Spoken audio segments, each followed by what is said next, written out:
And we're back. Let's get straight to the phones. I'm listening. Dr. Crane? It's Woody. I'm in Seattle, and I'm a little lost. Well, Woody, in today's fast-paced, high-pressure society, that's not uncommon.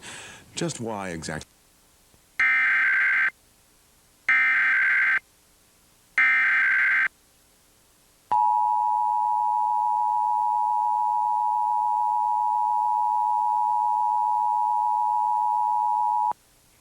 This is the Maryland Department of Emergency Management with the coordinated test of the emergency alert system.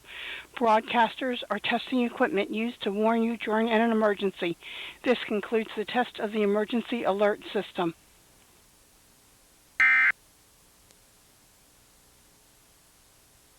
Believe it or not, listeners, Woody and I are picking up right where we left off.